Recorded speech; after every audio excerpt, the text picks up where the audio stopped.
మీనరాశి వారు మహాలయాల అమావాస్య సందర్భంగా ఎలాంటి విధి విధానాలు పాటించడం వలన ఒకవైపు ఏలనాటి శని ప్రారబ్ధ సంచార స్థితిలో ఉండడం, రాశిలోని రాహు సంచార స్థితి, అర్ధాష్టమ కుజదోష ప్రభావం ఉన్నప్పుడు ఎలాంటి విధులను పాటించాలో ఈ వీడియోలో సవివరంగా సంపూర్ణంగా తెలుసుకుందాం. మీనరాశిలో ఏ నక్షత్రాలు వస్తాయనగా పూర్వాభాద్ర నక్షత్రంలోని చివరి పాదమైన 4వ పాదము, ఉత్తరాభాద్ర నక్షత్రంలోని 4 పాదాలు, రేవతి నక్షత్రంలోని 4 పాదాలు కలిపితే మీనరాశి అవ్వడం జరుగుతుంది. చాలామందికి పుట్టినటువంటి కాల సమయంలో డేటా బర్త్లో లేనటువంటి వారందరికీ కూడా పేరు యొక్క మొదటి అక్షరాన్ని అనుసరిస్తూ ఆ రాశిని తెలుసుకునే ప్రయత్నం చేద్దాం. ది, దుమ్, షం, ఝా, ధా, దే, దో, చా, చి అక్షరాల వారందరూ కూడా మీనరాశి జాతకులే.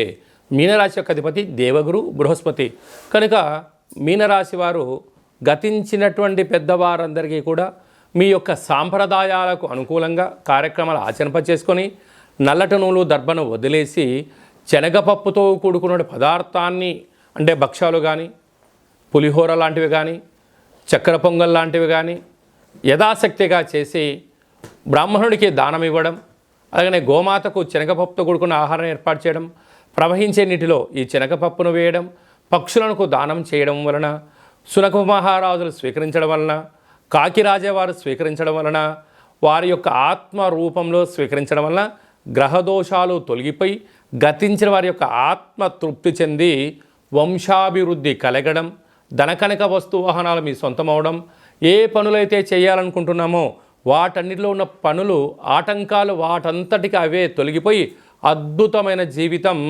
మీనరాశి వారి సొంతం అవుతుందని చెప్పి గమనించగలగాలి. అదే కాకుండా రాశిలోనే రాహు, తృతీయంలో గురువు, అర్ధాష్టమ కుజుడు, సప్తమంలో రవి బుధ కేతు సంచార స్థితి, అష్టమంలో శుక్రుడు, వ్యయంలో శని భగవానుడు. అంటే వీలైనంత వరకు ఎక్కువ గ్రహాలు కూడా అనుకూలించే పరిస్థితి లేవు. మీ జన్మ నక్షత్రం రోజున పూర్ణిమ, అష్టమి, అమావాస్య తిథుల యందున దూర వాయు జల ప్రయాణాలు పెట్టుకోవద్దు.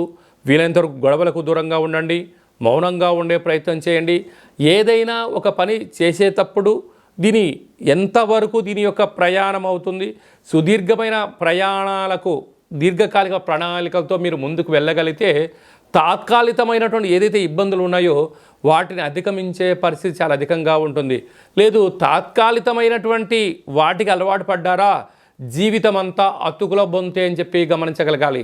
కనుక ఏదైనా పని చేసేటప్పుడు ఎందుకనక గ్రహాలు రాశిలోనే రాహు, తృతీయంలో గురువు, అటు కుజుడు, సప్తమము, అష్టమం, వ్యయము అనేక రకాల గ్రహాలు అనుకూలించలేని పరిస్థితుల్లో ఉన్నాయి. చెయ్యని కారణాల చేత మనోవేదన అనేక రకాలుగా ఇబ్బందికి గురవుతున్నాయి. కనుక ఇలాంటి కాల సమయంలో బ్రాహ్మణుడు, గోమాత, పక్షిరాజ, సునకపురాజ పితృదేవతల యొక్క ఆశీస్సులు పొందగలిగి మౌనం, ధ్యానం, ఏకాగ్రత, ఆరోగ్యాన్ని కాపాడుకోగలిగితే రాబోయే కాల మంచి భవిష్యత్తు. లేకపోతే మోకాళ్ళు, అరికాళ్ళు, అరచేతుల్లో మంటలు, అనేక రకాల నరాల బలహీనత, శిరోభారము అంటే లివర్కు, కిడ్నీకి సంబంధించిన వ్యాధులు పొంచి ఉన్నాయి. తస్మాత్ జాగ్రత్త. కనుక వీలైనంత వరకు దాన ధర్మాలతో, ఆధ్యాత్మిక చింతనతో నిత్య సూర్య నమస్కారము మీకు అదృష్టాన్ని, ఆనందాన్ని, ఆరోగ్యాన్ని ప్రసాదించబోతుంది.